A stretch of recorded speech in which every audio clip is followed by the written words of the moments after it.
Guys कैसे हैं आप सब। भाई मेरी तो थोड़ी तबीयत खराब हो गई, गला बैठा हुआ है, तो थोड़ा सा इग्नोर कर दीजिएगा अगर आवाज़ थोड़ी सी समझ में ना आ रही हो या थोड़ा सा ऊपर नीचे हो रही हो। लेकिन आज हम बात करने वाले हैं मारुति सुजुकी ब्रेजा 2025, यानी कि फरवरी 2025 में ब्रेजा को फिर से लॉन्च कर दिया गया है कुछ माइनर अपडेट्स के साथ में। अभी तक ये देखा जा रहा था कि हो सकता है ब्रेजा का फेसली वर्जन लॉन्च कर दिया जाए, लेकिन अभी वो डिले हो चुका है। अभी तक कोई भी न्यूज़ ऐसी नहीं है कि ब्रेजा 2025 वाली कब तक आ रही है, यानी कि फेसली वर्जन कब तक आ रहा है ऐसा कुछ भी अनाउंस नहीं किया गया है। लेकिन ब्रेजा को फिर से लॉन्च कर दिया गया है कुछ छोटे मोटे कॉस्मेटिक चेंजेस के साथ में, और कुछ ऐसे चेंजेस हैं जो पहले हमें केवल टॉप एंड वेरिएंट में मिलते थे लेकिन अब हमें एज ए स्टैंडर्ड मिलने लगे हैं। तो आज के इस वीडियो में हम सभी चीजों के बारे में बात करेंगे, ब्रेजा नॉर्मल के बारे में भी, उसके स्पेसिफिकेशंस के बारे में, अभी और पहले मिलने वाले, और जो इसकी माइल्ड हाइब्रिड है अभी मिलने वाली और पहले मिलने वाली, इन सभी का डिटेल में कंपैरिजन करेंगे और साथ में करेंगे कि इसके प्राइसेस क्या क्या चेंज हुए हैं। तो सबसे पहले मैं शुरुआत कर लेता हूं कि भाई 2025 फरवरी के अंदर कौन कौन से चेंजेस करके इसको लॉन्च किया गया है। तो सबसे पहले बता दूं मैं आपको, टॉप एंड वेरिएंट में मिलते थे आपको 6 एयर बैग, लेकिन अब इसको स्टैंडर्ड कर दिया गया है, मतलब अब आपको बेस वेरिएंट से 6 एयरबैग देखने को मिलने वाले हैं ब्रेजा 2025 के अंदर। इसके बाद आपको 3 पॉइंट सीट बेल्ट मिलेगा ऑल 5 सीट्स के लिए, जो पहले केवल आता था ZXi वेरिएंट में।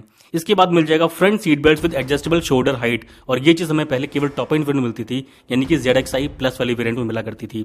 60-40 स्पीड सीट्स भी मिलती थी हमें इस वेरिएंट में, अब स्टैंडर्ड रूप में मिलने लगेगी। पहले हमें ZXi से ही मिलती थी, और उसके साथ में rear centre armrest with cup holder, ये भी पहले हमें केवल ZXi में मिलता था, और ये सारे फीचर्स अब हमें स्टैंडर्ड मिलना शुरू हो जाएंगे फरवरी 2025 में, जो अपडेट करके लॉन्च करी गई है।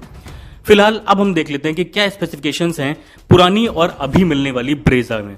देखिए इंजन की बात करते हैं हम अगर, तो इसमें इंजन सेम मिलने वाला है, 1.5 लीटर का नॉर्मल पेट्रोल इंजन अभी और पहले भी मिला करती थी। इसके बाद सिलेंडर्स की बात करें तो दोनों ही गाड़ी में हमें 4 सिलेंडर मिलने वाले हैं। डिस्प्लेसमेंट की बात कर लेते हैं तो दोनों ही गाड़ी में सेम इंजन आता है, तो भाई 1462 सीसी दोनों ही में डिस्प्लेसमेंट आता है। पावर की बात करते हैं अगर, तो पावर जहां पहले मिलती थी हमें 103 bhp की पावर, जो अब हमें मिलती है 100 bhp की पावर, तो यानी कि जो 2.5 PS का पावर है ना वो कम हो गया है अब मिलने वाली ब्रेजा के अंदर। टॉर्क की बात करते हैं तो टॉर्क हमें पहले मिलता था 136 न्यूटन मीटर का, वहीं अब मिलता है हमें 137 न्यूटन मीटर का। थोड़ा बहुत टॉर्क बिल्कुल आया है, पता नहीं चलेगा आपको, बिल्कुल जरा सा टॉर्क बढ़ाया गया है। और ट्रांसमिशन की बात करें तो 5 स्पीड मैनुअल ट्रांसमिशन पहले मिलता था, और 5 स्पीड मैनुअल ट्रांसमिशन अभी भी मिलता है।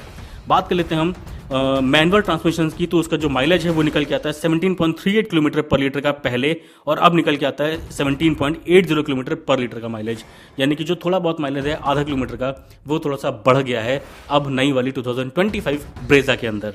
अब हम बात कर लेते हैं कि भाई जो इसकी माइल्ड हाइब्रिड बिकती है उसमें कौन कौन से स्पेसिफिकेशंस चेंजेस किए गए हैं। इंजन की बात करते हैं तो दोनों में ही सेम इंजन आता है, 1.5 लीटर का नॉर्मल इंजन आता है।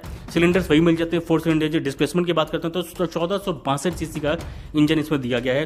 पावर की बात करते हैं तो वही पावर है, 103 PS की पावर पहले भी थी, 103 PS की पावर अभी भी है। टॉर्क की बात कर लेते हैं तो 136 न्यूटन मीटर का टॉर्क पहले मिलता था, लेकिन अब मिलता है 139 न्यूटन मीटर का पावर, 2.2 न्यूटन मीटर का पावर थोड़ा सा बढ़ा दिया गया है इस वाले इंजन के अंदर। मैनुअल ट्रांसमिशन मिलता है, 5 स्पीड ट्रांसमिशन मिल जाते हैं दोनों ही गाड़ी के अंदर। उसके बाद बात करते हैं फ्यूल इकोनॉमी की, तो ये देती है हमें 19.89 किलोमीटर पर लीटर पुरानी वाली, और जो अभी मिलने वाली है उसका भी माइलेज कहीं ना कहीं सेम ही निकल के आने वाला है।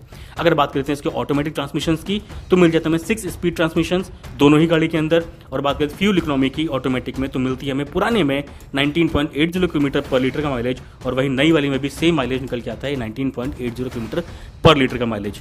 अब मोटा मोटा बात कर लेते हैं कि ये जो गाड़ियां लॉन्च करी गई हैं 2025 के अंदर ब्रेजा, इसकी प्राइसिंग कैसे रखी गई है। जो पहले के प्राइस अगर हम देखें 1.5 लीटर पेट्रोल मैनुअल के LXi मिलती थी हमें 8,53,000 में, वहीं अगर अब बात करते हैं तो मिलने लगी है हमें 8,69,000 रुपए, 15,000 रुपए का डिफरेंस आ गया है भाई। अब VXi की बात करते हैं तो 9,69,500 में मिलती थी, लेकिन अब उसको 55 रुपए बढ़ा करके बेचा जा रहा है, यानी कि 9,75,000 रुपए में आपको अब मिलेगी। ZXi की बात करते हैं तो 11,14,500 में पहले ही मिला करती थी, वहीं अब जो डिफरेंस आया 11,500 रुपए का, अब आपको मिलेगी 11,26,000 रुपए की। इसके टॉप एंड वेरिएंट की बात करते हैं ZXi प्लस की, तो जहां पहले मिला करती थी 12,58,000 रुपए की, लेकिन अभी भी इसका टॉप एंड वेरिएंट मिलेगा आपको 12,58,000 रुपए का। 1.5 लीटर पेट्रोल ऑटोमेटिक की बात कर लेते हैं अगर, तो उसका VXi मिलेगा हमें 11,09,500 रुपए का, जो 5500 रुपए बढ़ा दिए गए हैं 11,15,000 रुपए में अब मिलेगी। ZXi की बात करते हैं तो jहां पहले मिलती थी 12,54,000 रुपए की, 11,500 रुपए बढ़ा दिए गए हैं, यानी कि अब मिलेगी 12,66,000 रुपए की।